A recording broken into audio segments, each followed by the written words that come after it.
Hello there, and greetings from Split again. I'm bringing you the round 7 in the tournament. And this video is very embarrassing even to record, and it's very painful, I have to tell you in advance. Obviously, I've lost the game, and I lost you several blunders. So I will show you. By several, I mean two, basically. One is a real blunder, one is kind of blunder, which just got me out off my tracks. But before I go to the game, I want to say a few words about my psychological state of mind and how this game went in very peculiar way. So my opponent was an older gentleman. He's like, I think, 72. And my impression of this opponent, I have studied him before the game. I watched some of his previous games and results, and my overall impression of this opponent, which could be completely wrong. I don't personally know the guy, but from the experience I have, I think I can make a pretty accurate player profile. So this is the guy who played probably many blitz games in his life, maybe hundreds of thousands of over the board blitz games in pubs, in clubs, and so on. So the guy has huge experience, and he knows many tricks. And his way of playing is to play basically for tricks. And I know many such players in my local club and around. And this is by no means my attempt to underestimate the opponent. I mean, these guys are they have strong board vision. They see tactics. They see tricks. Maybe they are not so educated. Maybe I don't know about this particular guy, but I'm talking in general about this kind of players. Maybe they didn't read many books. They don't watch YouTube educational videos and so on. But they just have huge experience, and they mostly play blitz games. And these older folks, they play 5+0, so they don't play on increment.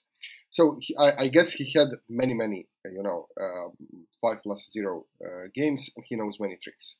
I faced this kind of opponents before, so this is how I kind of recognize this style of play and this way of playing.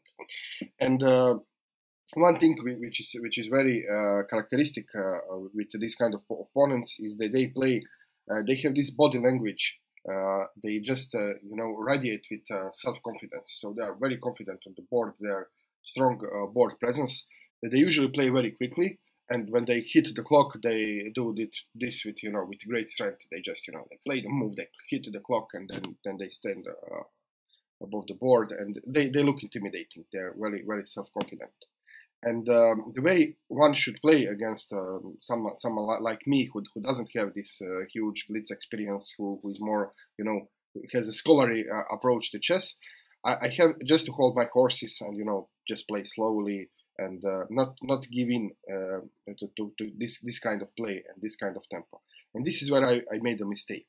So he played the moves quickly.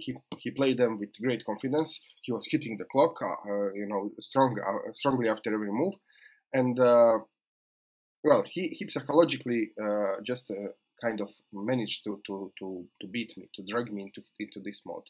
So I was playing in the same mode, and I'm not a very good blitz player, and this is why I lost the game. So we played, it was 17 moves, and we had 1 hour and 33 minutes on the clock, and you start with an hour and 30. So it was like it was a 3+2 blitz game, and I allowed him to drag me into this kind of play, and I cannot explain. I guess I need a psychologist to explain why did I allow myself to go into this mode of play. I was telling myself, calm down, don't go into this mode. You will lose if you do this. But nevertheless, I guess maybe it's the ego. If he is playing so quickly and so confident, then I want to show you that I can also play quickly and confidently. Yeah. So maybe it's ego. Maybe I don't know. I'm not a psychologist, so I'm not guess. But this is just something which happens and happened yesterday in the round.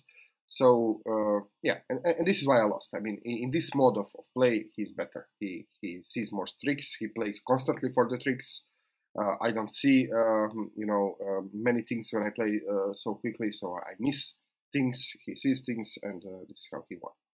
Okay, so sorry for the long introduction. I think it's very interesting to give you the impression of the game because the moves are not so spectacular, to be honest. Okay, let's go to the game. My opponent opened the game with d4. I went d5, and he went e3. So you can see immediately very passive play. This bishop is locked in the beginning. He doesn't go for c4. So this is some kind of slow queen pawns game, queen pawns opening. So I'm just treating this normally. I'm just developing, and now he plays c4. Okay, e6. So queen's gambit decline setup. Knight to f3. So far so good. Bishop to e7. Just continuing development. Knight to c3. Okay, everything fine. Castle, and he played bishop to d3. And now, as soon as he moves this bishop, I take the pawn. This is one way of playing, treating these kind of openings, these kind of positions, and this is what I do. It's not the only way, but it's a legitimate way to play. So I took the pawn, he takes back, and now I want to develop my other pieces, and I know a system, I know ideas in this opening, so I'm here on the common ground. So this bishop cannot go this way, obviously. So I need to develop this it on this diagonal. So I usually fianchetto the bishop by b6, but it's more aggressive if I can play b5. So I play a6 here with the idea of playing b5 and then fianchetto my bishop. And the correct response here is to play a4, so to stop this idea. So this is not. I mean, I played a6 in the game, but if he was to play a4, then I have to quit this idea, and then I will go immediately c5.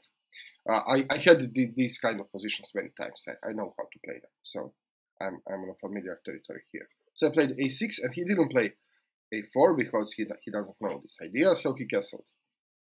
And already now I have equalized the game.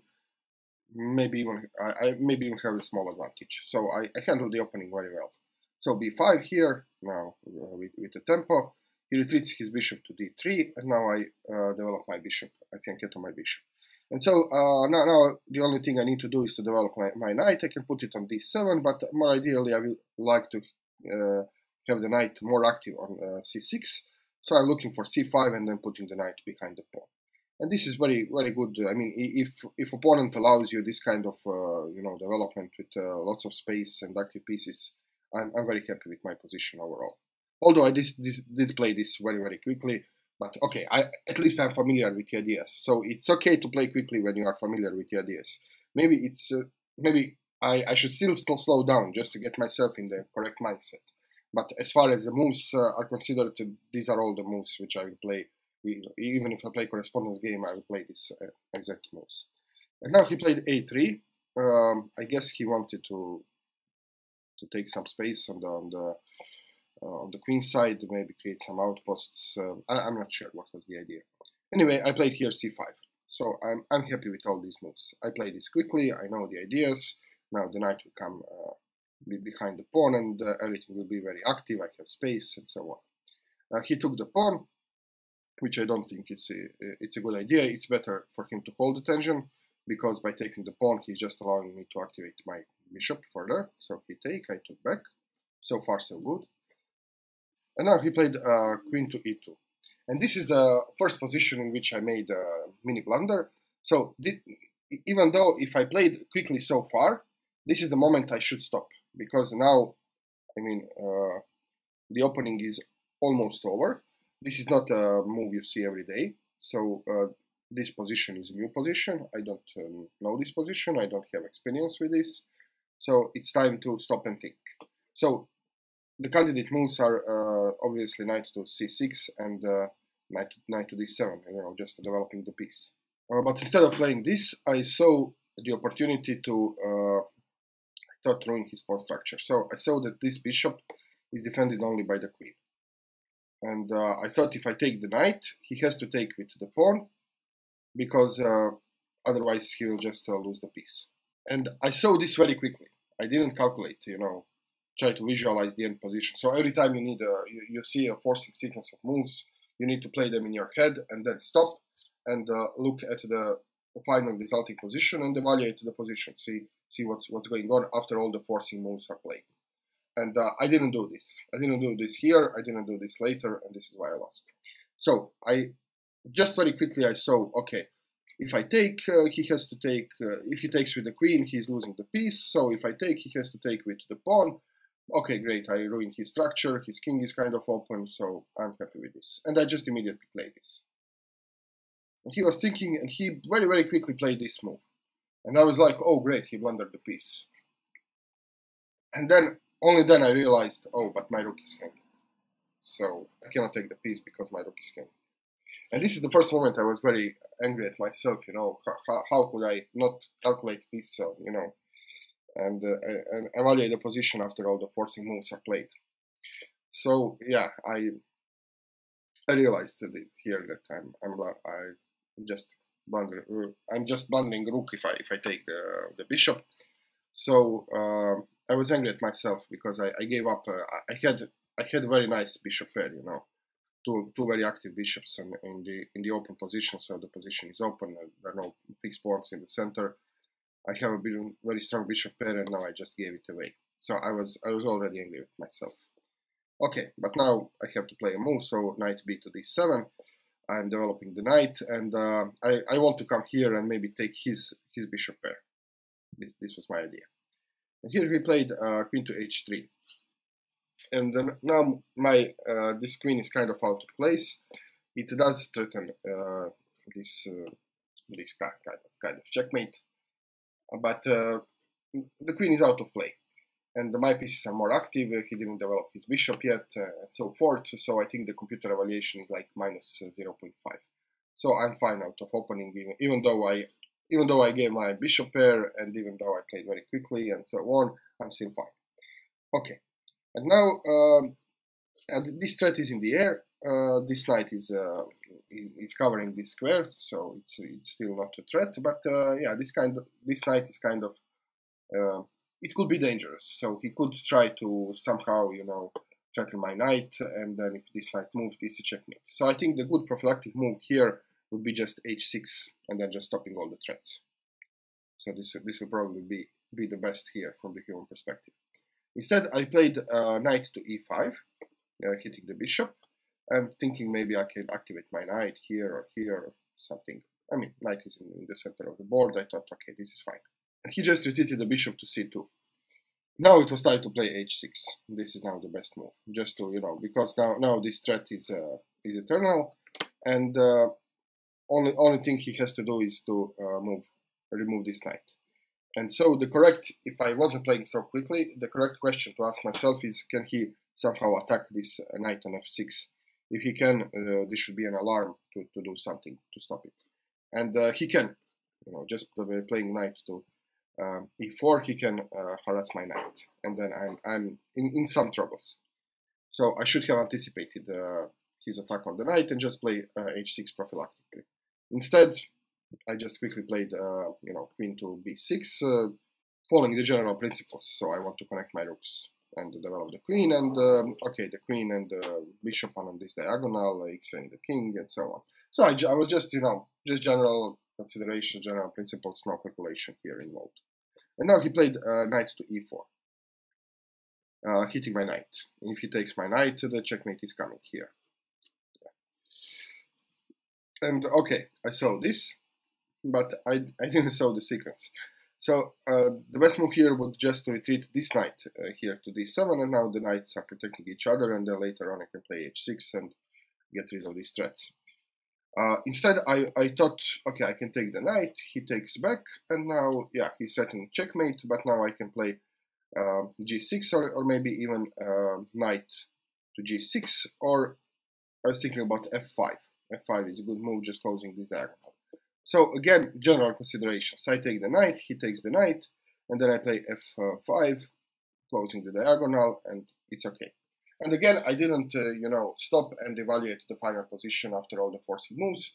I just, you know, just general considerations. You know, we exchanged some pieces. I closed this long diagonal, and I'm fine with this. And of course, this is a big blunder. So I did take this, and he take this, and only now I realized that I have forgotten about this rook for the second time in the game. So the first time I forgot about this rook when he had this tempo with the queen, and the second time I forgot this rook You know, he doesn't only threaten checkmate, but he also threatens to take a rook. So yeah, this is just terrible, just terrible. I realized this after he took the knight, not before. And now, I mean, the game is over. So it's not only that I lose the exchange, but he has very active pieces and very natural moves. So there is no way he can lose this. So yeah, I have to play something. I played f5 here. He took my my rook. I took back, and now he has this b4 move. You know, with the tempo, developing the bishop. I retreated the bishop, and now he developed the bishop. And you can see I don't stand much chance here. I was very angry at myself. You know, he has very active rooks. He can very easily centralize his rooks. His bishop is active, and his queen. Okay, it's not the best piece, but I mean, it's not difficult to you know, put the queen back to the game. And I was so frustrated here that I basically resigned in my head. If I wasn't, there is actually a very cute move here, which, yeah, I'm still losing, but at least I have some chances. So this knight needs outpost, and I have knight against rook. So knight against rook can be played. It can be drawn, even won sometimes, because there are some fork ideas always in the air. So the correct way of thinking here, if only I was able to think, but obviously I wasn't, was to play the knight on the outpost. So look for the outpost of the knight. Which is the outpost? This is the outpost. So knight to c5. And now this knight is here forever. He has a dark square bishop, so he cannot harass my knight. And I have this annoying knight here forever, which can, you know, maybe deliver some force in the future. Maybe the pawn could hang and so on. And this will be playable. I mean, computer says minus 4.5, minus 5, and plus 4.5 plus 5.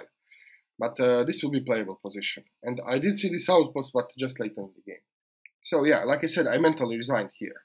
I don't understand why I didn't play this. Very simple, very obvious move. It's difficult to say. So I played knight to g4. Terrible move. He played bishop to d4 here, hitting my, activating his bishop and hitting my queen. I had to retreat my queen, and then he played f3. And yeah, now this outpost is gone forever, knight f6, and he played queen to g3, threatening to checkmate me if I move my knight.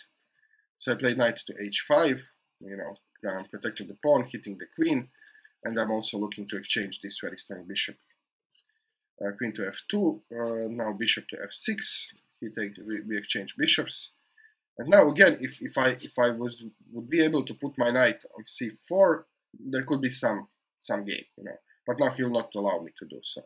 So he played rook a to c1, knight to d7, trying to remaneuver it to a more active place. In fact, I think here I realized this outpost, so I wanted to go here. But he also saw the outpost, so he played just queen to g3, and now this square is gone, and I cannot jump here. So nothing more to do. Queen to b6, queen f2. Okay, now I'm playing just for some tricks, you know, attacking this pawn, pinning the pawn, maybe threatening f4 or something, but he just protects the pawn. And now rook to f8, playing for this trick, you know, since this pawn is pinned, but now he just retreated the king, and now there is no pin, no tricks anymore. Knight to f6, queen to e5, so he's just coming closer and closer.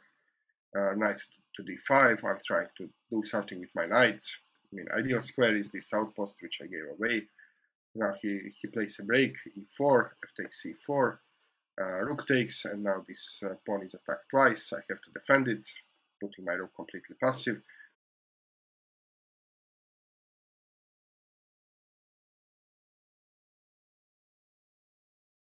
And you know, if you are black, what can you play here?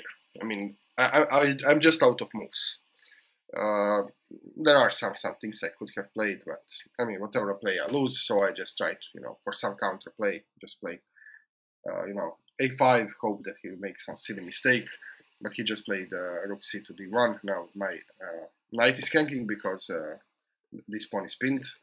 This is unprotected. So if he takes, I take. He's just delivering checkmate here, so I cannot take. So I played knight to c7. You know, protecting the pawn and just getting the knight out of the way.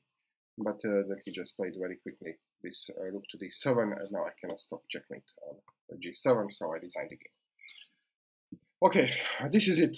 What can I say? Chess is hard, and it's not just the board and the pieces. It's also psychology, body language. You know, every opponent wants to impose his tempo of play, his way of playing.